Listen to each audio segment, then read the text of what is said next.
ตกประมาณครึ่งชั่วโมงพี่น้องกะสวัสดีจ้าสวัสดียามสายเจ้า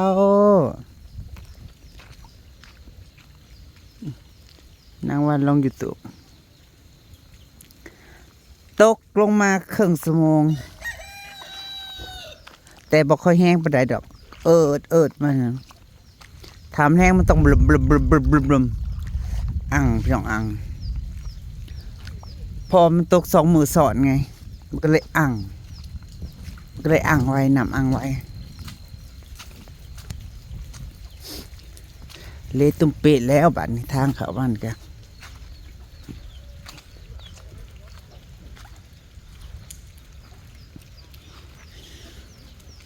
ย่างบ่ได้เนาะ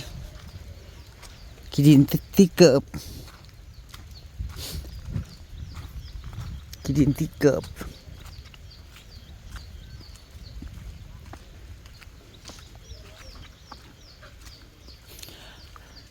ตื่นมารู้สึกสดชื่นจ้าน้ำไม้น้ำแมงก็จะออกระบาดนี่น้ำไม้ปลา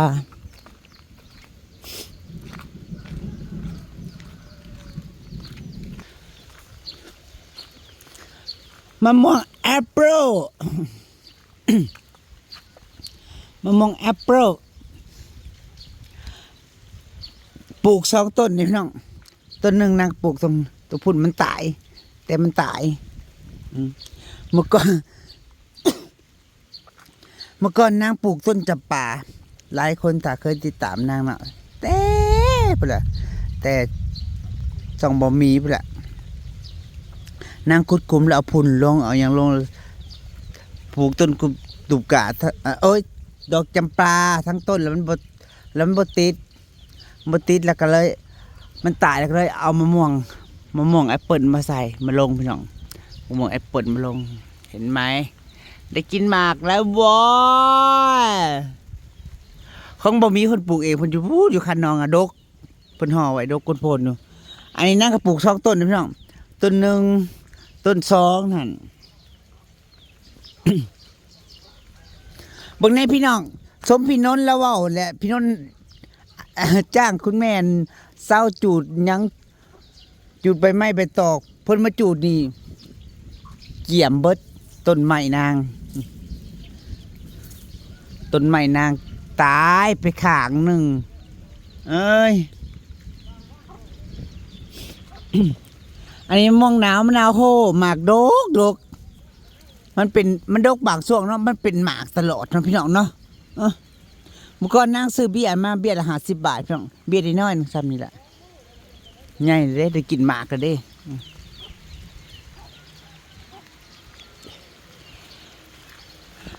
4 หมากเลยจ้าได้4 หมากมี4 หมากอยู่ในสวนนางกระปลูกพี่น้องมองแอปเปิ้ลสิถ่ากินเบิ่งบ่มันสุกมันสิแซ่บซำใดนี่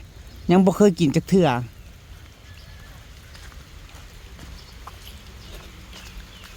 น้ำไหลทางเลยพี่น้องเอ้ยน้ำไหลทางแล้วพูดไหลลงพู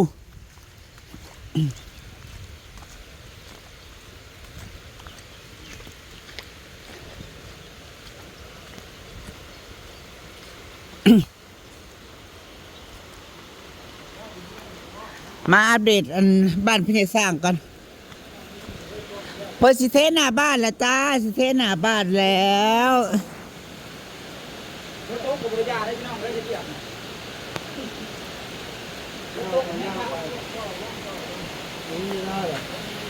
บ่แม่นง่วงพี่น้องฝนตกจังสิหยุดกินหญ้า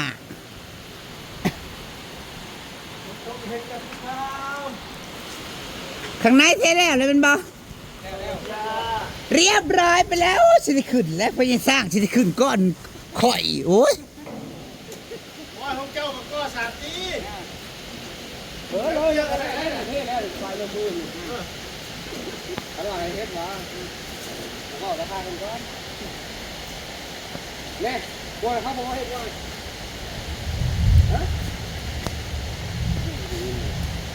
มาเขาบ่ท่านได้แล้วกระเบื้องทั้งพุ่นมั้งกระบอกกับ พักเบิ่งก่อนเงินนั่นมีมัน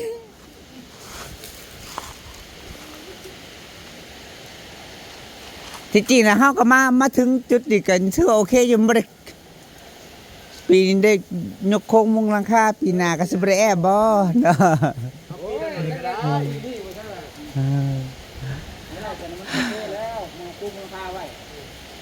แล้วเขาลงน้ำก็ดำเนินการ ถึ ต่อง ท่านเดียวก็บอกเฮิงใจ ถือว่าก้าวมาระดับหนึ่งแล้วเนาะขอครึ่งแล้วเดี๋ยวนี้เหลือเทเหลือแอม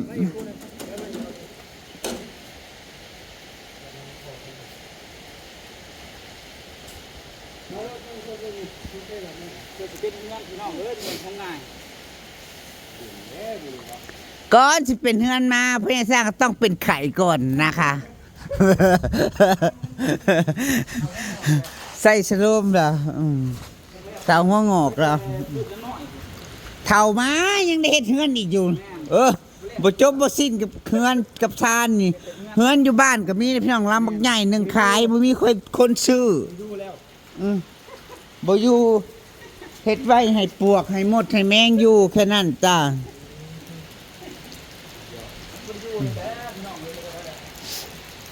ขายก็มีคนซื้อออกมาอยู่พี่ผัดโล่งๆเป็นสบายไปไสหาอยู่หากินกับบริยากนะพี่เนาะอยู่พุ่นหนูเนี่ยอยู่พุ่นมันแคบ มันโบรก มีแต่เฮือนกับเดินเฮือนเท่านั้นนะพี่น้องอยู่พี่มันผัดโล่งเลี้ยวไปมองได้ก็โอ้ยทงหน้ากูมองหันเดินกูมองนี่ต้นไม้ยังสมปิปลูกเยอะแยะ ไปอยู่บ้านพยายามหน้ามันฝนกลัวมากเลย แล้วเขาฮุบไม่เลยเจ้า บอกแล้วเห็นคนอยู่ร้านเลยอยู่นะ เริ่มเป็นบ้านแล้วพี่น้องเริ่มเป็นบ้านแล้วจ้ะ ร้านล้างเลยพี่น้องเอ้ยแทนมันน่ะเจริญอะไรแบบนี้ ต่อมาอัมมาลาสาวเบาลอยสาวลอยเห็นเลย ของเฮานี่ โอ้ยมันก็หนีจากห้องเฮาตัวของกูได้สักโอ้ยมันถือฝนนู่นนะ ใส่มันโดด ว่า เครื่องเก้าเลยนั่นแหละ มันมีสลินมาเลยทุกวันตัวหัวเฮาเอาไปขึ้นเขาโลด ผ่านดูทำงานเขาไปไม่เล็กคุยอยู่ที่ไหนล่ะ นี่แหละไว้เมททั้งลาวพี่น้องเอ้ยไปตาบรมาตรฐานตายแท้ๆอำลาเคยเห็นงานก่อสร้างพี่น้องไว้เมทเขานั่นเส้นเล็กเขาซ้ำนี่ก้อยนี่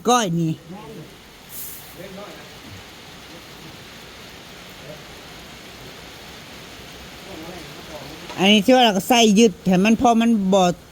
แตกบ่ล่าวแหละ แม่นแล้วมึงแล้ว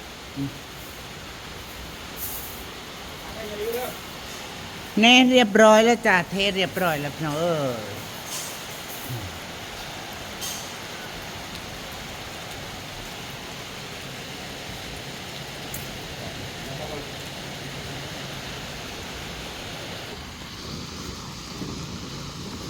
ไปสวนก่อนพี่น้อง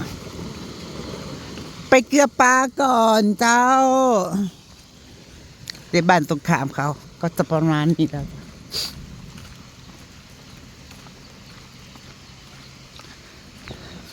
พอดีดินอ่อนแล้วพี่น้องดินหนาทางเข้าไปดินอ่อนเลยนางสีบักคัวกิ่งท่อลงก่อน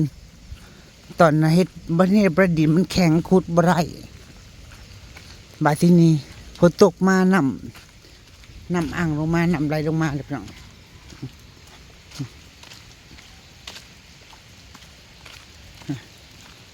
น้ำจอสิไหลเลยทางหน้าบ้านแตกแล้วท่อตัวนี้นางแตกพี่น้องท่อนางมันแตกสิได้คั่วออก แล้วก็เสียเอาตัวนั้นมาต่อออกอีกพี่น้อง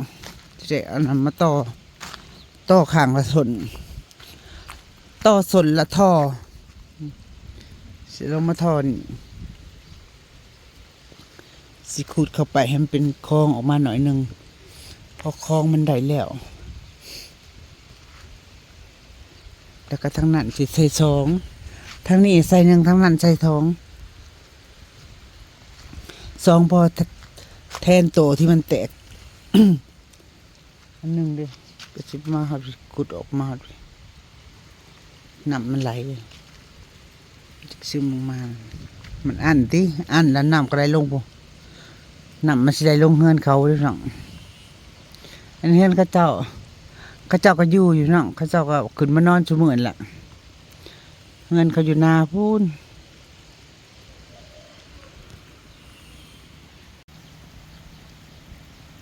ว่ายังไงช่างจะมาเทพื้นให้ได้หรือเปล่านะ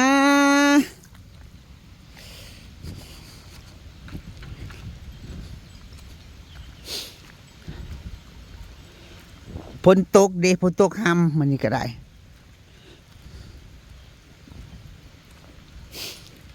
บอกกับสร้างเคลียร์กับสร้างเรียบร้อยเลยพี่น้องเอ้ยจังใดก็ได้เขาเจ้าเก็บของเกี่ยมของมาแล้วเขาเจ้าก็จังสิมาเทมาเฮ็ดให้เลยนะพี่น้องเพราะว่าตอนเขาเจ้าเบรกไปตะกี้เขาเจ้าลงไปบ้านเขาเจ้าก็รับงานอยู่พุ่นอีกเด้เพราะฉะนั้นมันก็บ่ได้ง่ายแบบว่าเฮาแส่เขาเจ้ามาเฮ็ดมื้อใดก็ได้มันบ่แม่นเด้พี่น้องเขาจบจากหน้าที่ตรงนี้แล้วเขาก็ไปต่อหน้าที่อื่นงานอื่นของเขา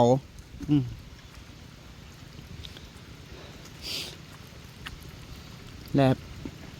เดี๋ยวสิเสร็จไปถามบอกเพิ่นใหม่นะเพิ่นสิเตรียมมาเฮ็ดมื้อใดหั่นนะยังไงก็ขอบใจหลายๆเด้อขอบใจเอ้ยอ้ายหลายเด้อจ้าเด้อดีใจ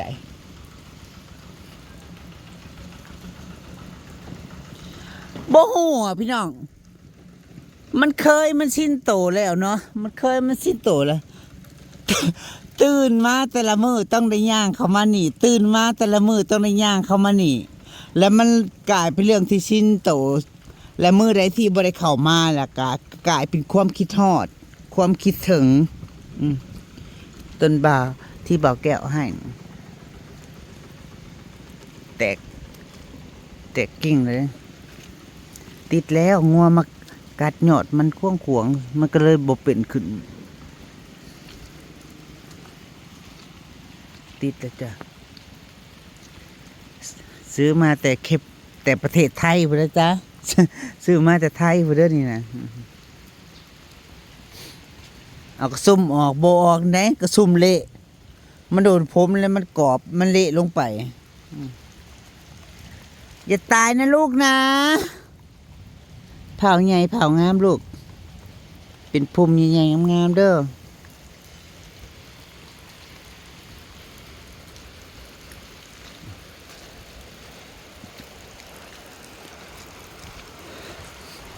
เมื่อวานนางก็ปล่อยน้ำใส่อยู่เบิดมือพี่น้อง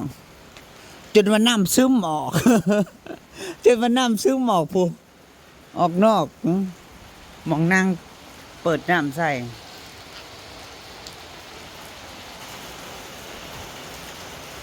หูสิตุ่มติดเกิบขางละโลแหละพี่น้องเอ้ยยูฮูหาเกลือปลาก่อนพี่น้องหาเกลือปลาก่อนเจ้า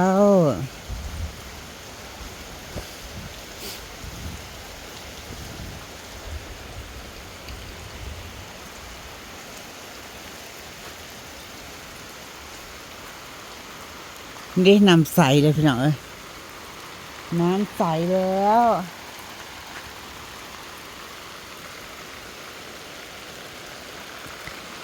สิได้เก็บดอกกระเจียวด้วยพี่น้องเอ้ย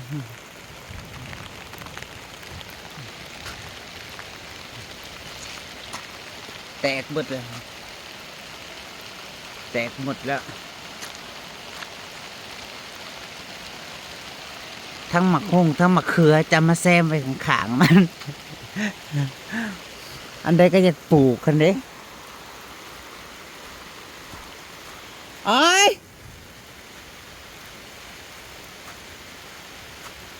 บ่อ่อยเพิ่นมาเกือบป่าเพิ่นเขามาสวนมาก่อนไปใส่บุน้ำเติงเลิงอยู่ หญ้ายังกองหนึงอยู่นะพี่น้องเอ้ย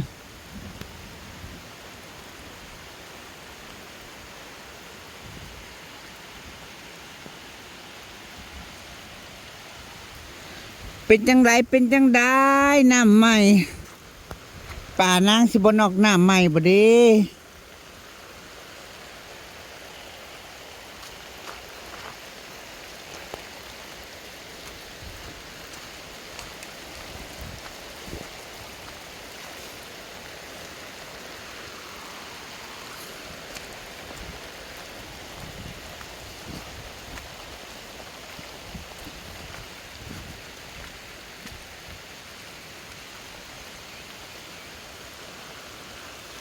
มันเป็นหยังคือจะตายแท้บ่เข้าใจพวกนาง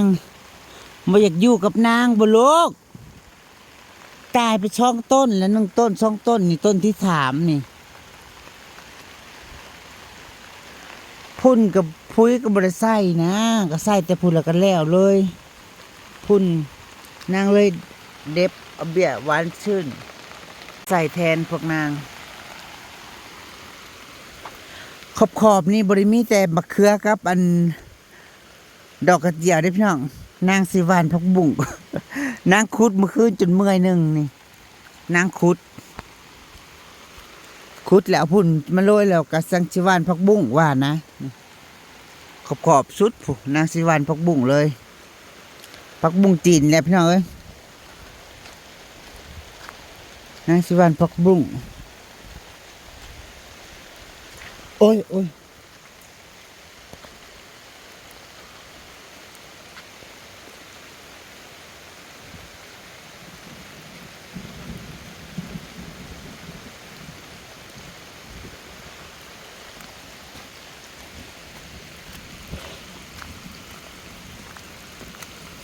ชุ่มฉ่ำหัวใจจังเลย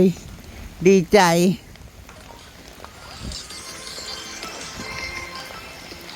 พี่น้องมีแห้ง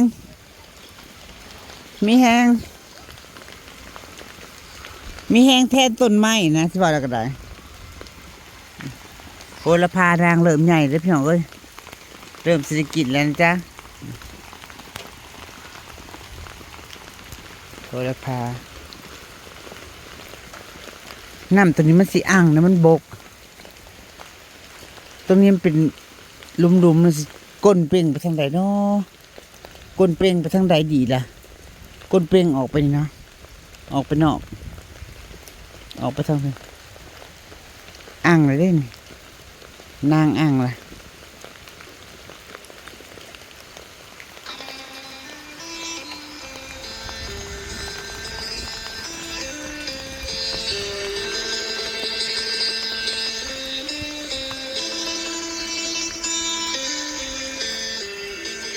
ยูฮู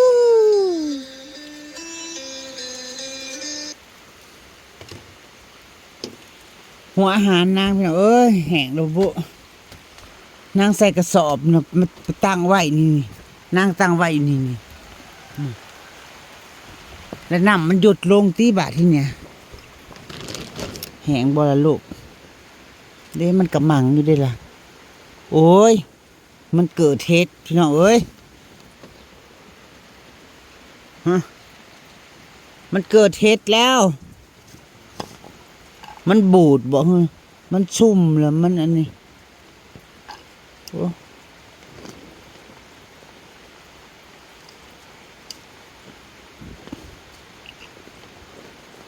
เพิ่งมันก็ค่อนข้างพื้นยากมันบ่แดดทันทีพี่น้องมันบ่แดดละกามันก็บ่แห้งมันออกเฮ็ด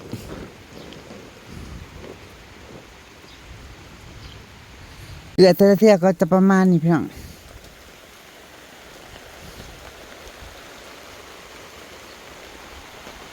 อ้าวไปใส่บนละคือเงียบอิ่มซิมอยู่มาแล้วพวกนางมาแล้วงา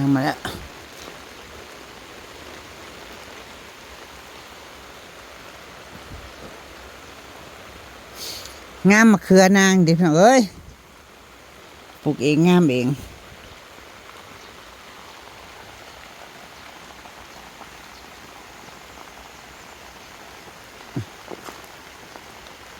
จะพวกนางอยู่เจได้ดอกไปหาว่านให้ว่านก็เริ่มบ่เป็นหมองนั่นละปกตินางสิว่านแค่2 มุมบัดพวกนางมันเต้นอุ้ยพี่น้องเต้น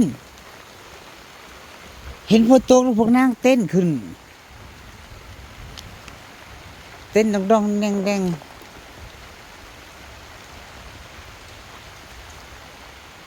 นั่นนี่มันก็ต่ำโพดพี่น้อง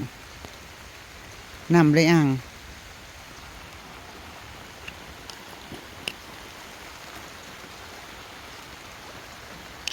นี่พวกนางมาแหละ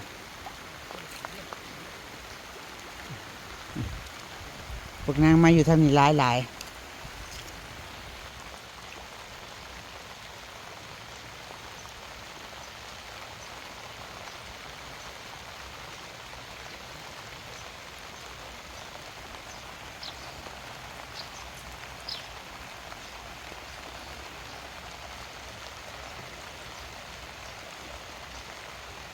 ว่าสิหาเล็บเห็ดกระต้องมากอขยะขึ้น